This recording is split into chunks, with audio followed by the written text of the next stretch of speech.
Tim, there was a wonderful profile about you in the New York Times yesterday. Yeah. It was a big spread on the cover. And this photo was on the thing where you're looking, you know, mysterious but moody and still going. But I understand something happened after you took this photo. We were wandering around New York looking for a place to take a photo, and because Groundhog Day is about winter and stuff, and it was freezing, he said, just squat down in front of those little baby pine trees. And I thought, well, that can't hurt. And as I squatted down, somehow, like, all these needles from the wall got dragged into my underpants. Like, I went, oh, there's a few little baby pine needles have gone into my jocks. And so he did the photo. I went, I've got a lot of pine needles. And he went, I've got the shot, don't worry. And we kept walking, and I'm sort of trying to get... And I realised it felt like a whole tree had somehow gone down into my underpants. So I'm walking around going, I've got some pine needles in my...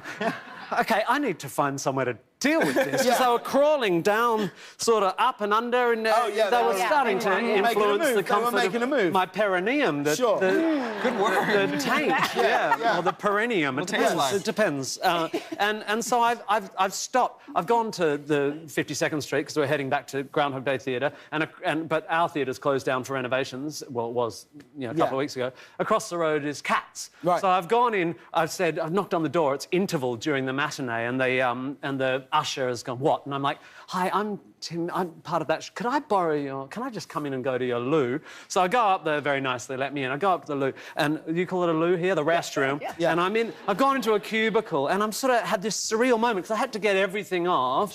Standing there with my undies in my hands, like picking a seemingly unbelievable number of tiny...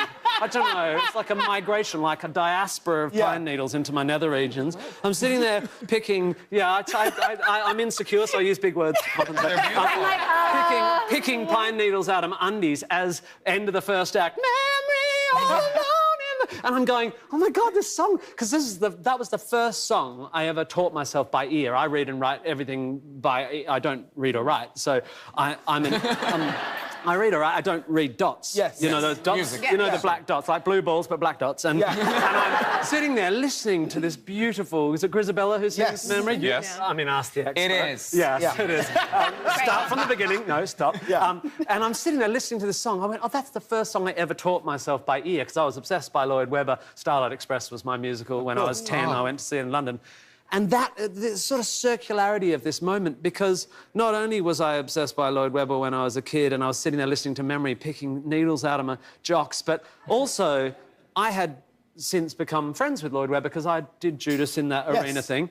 And so while I was doing Judas, I was in New York in between tours, writing during Matilda Crazy Tony season, which we're about to head into. I was staying in Lloyd Webber's apartment. I saw you. I was staying a few That's right. You were just up the block. Remember? Yes. And in the Trump Tower. Yes. In Lloyd Webber's apartment. And it's there that Danny and Matthew and I started creating Groundhog Day. So I've got a photo of all these sticky notes on the plate glass window of the 28th story of the Trump Tower overlooking Central Park with the beginnings of Groundhog Day. And I'm sitting there in a theatre across the road listening to Cats with my junk out. Across the road from where my musical... it's like fate. It's a beautiful moment. Like fated... It's a beautiful, I'd put needles in my jocks. Just to feel that time. And I went, I believe now. I believe in a God. A universe... That's what it is. And it was then I became a Christian. That was...